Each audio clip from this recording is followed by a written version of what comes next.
There is an extraordinary change going on in the world, and it's something that I'd been flagging since about 2012. You see, I was living in Europe at the time, and if you remember, that was the European crisis. We'd just had the financial crisis 2008-2009, and the European crisis was yet another one. It was a banking crisis again, and it looked like the whole European Union was going to fall apart. It was a really scary time for us living in Europe, and particularly in Spain. And at that time, I'd obviously been writing about it and predicted large parts of it for Global Macro Investor. But it made me think about the future. Where is this all going to go to? At one point, I thought about setting up the world's safest bank, and a few of us from Global Macro Investor got together and researched into it. It became extremely hard to do, and we kind of gave up. And one of the core reasons I gave up on that is somebody came to me and said, Raoul, you need to look at Bitcoin properly. And I'd looked at it a bit, I'd seen the headlines, I didn't really know what to make of it. But on sitting down with them, and again, these were GMI subscribers who had been involved from the very, very early days of Bitcoin, had been miners and had set up a Bitcoin exchange. I realized that maybe this was the answer. This was the lifeboat we were all looking for as the financial system came to the end of its logical conclusion. Now, it sounds dramatic, but it's probably not an instant event. It's one of these events that happens over time, the Great Reset, as I've called it. The other thing that really influenced my thinking was Neil Howe and William Strauss's book, The Fourth Turning. That made me realize that demographics had a part to play, not only in the disinflationary cycle that I've talked about a lot, but also in the fact that this generational change, this fourth turning that's coming, was probably going to change the system that we operated in. You see, the news is starting to come out that central banks are going to adopt digital currencies. If you remember, this started getting floated by, I think Facebook Libra was one of the first. They came up with this idea of creating a global basket of currencies that were digital, and they would have this foundation in Switzerland, and that global basket would be a new world currency which could be used for the internet to interact on. The central banks looked at that and said, no, you're not doing this because this really is redefining the rules of currency. And what you're going to create, it was basically a stable coin, but what you're going to create is something that's out of our control. Now, they kind of don't mind Bitcoin yet, and we'll come on to that later. They've observed it, they've seen it, and they're learning from it. But Libra was too groundbreaking. Mark Carney then raised it last year. The BIS had written some things about digital currencies, and some other governments had looked at it too.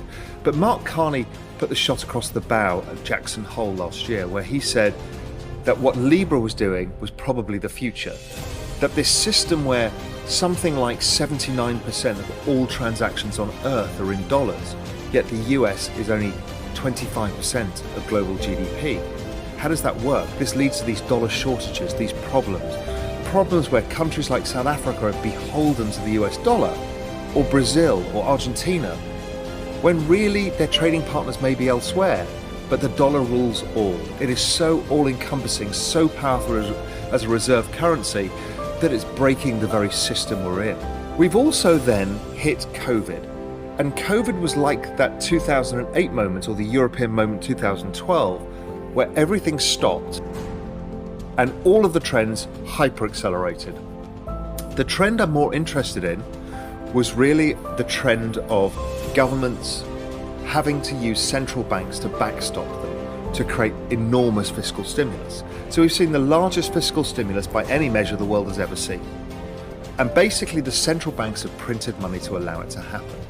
Now, most of us knew this was coming, but the scale of it has been shocking. And it's not finished yet. I think COVID is around for a lot longer than people realise, and the situation in Europe is only going to get worse, and I think the US will too. And it's going to require more and more stimulus. I'm not entirely sure how the Europeans are going to keep hold of their banking system in the middle of this, and I feared for a long time it may end up getting nationalised.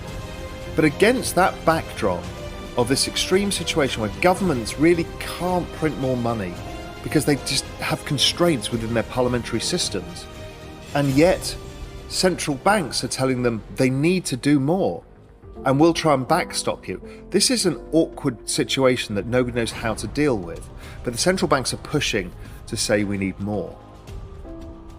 So then we start getting the ECB talking about a central bank digital currency, a digital euro or e-euro. Well, that's interesting. Why are they doing that? Next was the IMF, out this week, papers about digital currencies.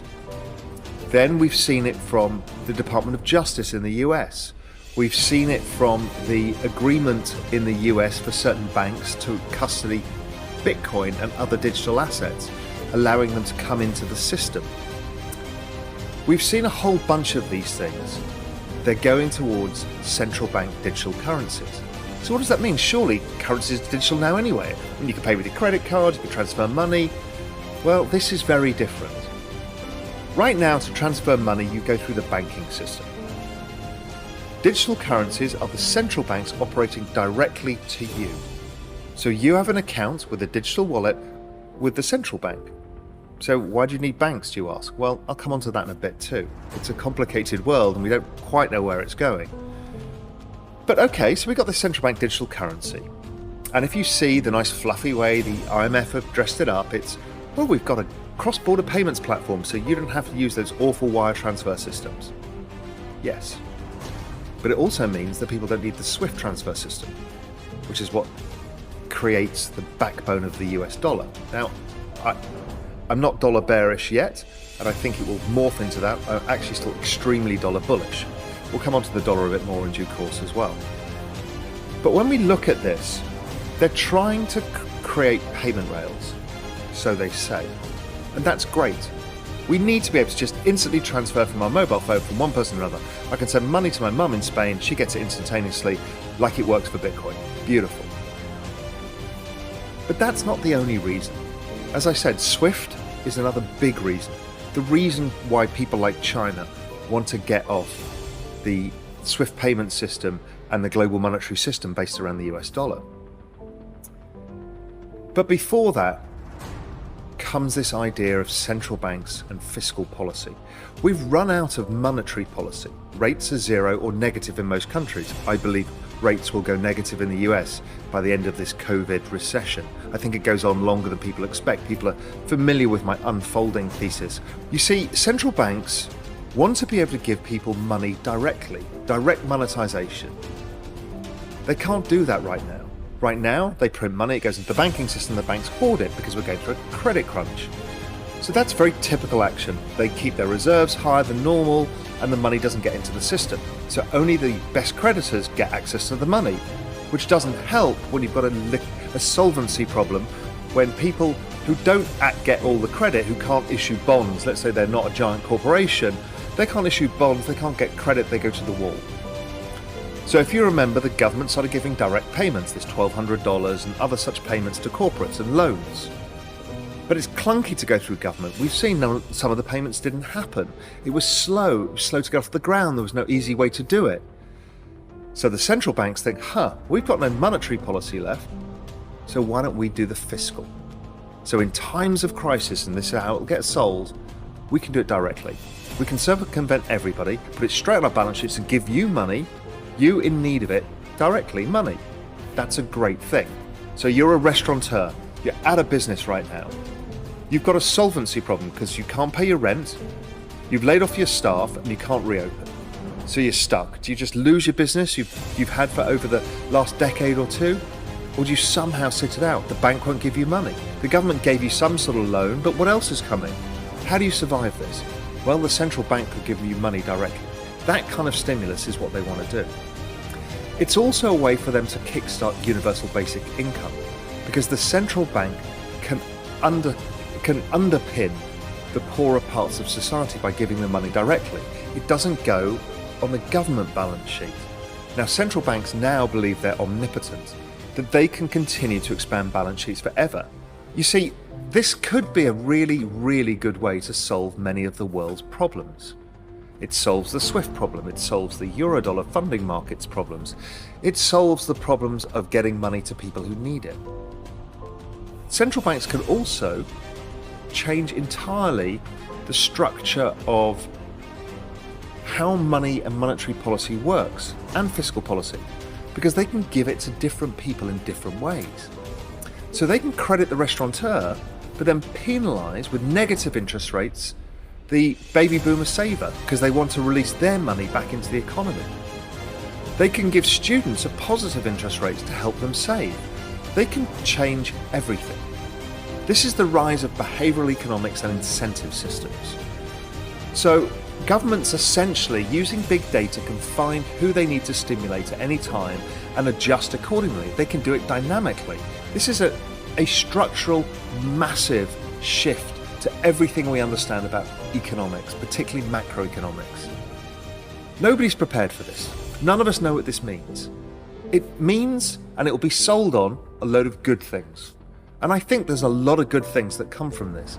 I think it is an elegant solution to some of our problems.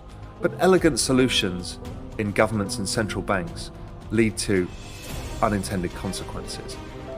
The issue is to have this new system, you're going to give up your freedom. You are going to have every transaction you've ever done and ever will do recorded. There is no cash. There is no way of tipping the gardener unless it goes by cash.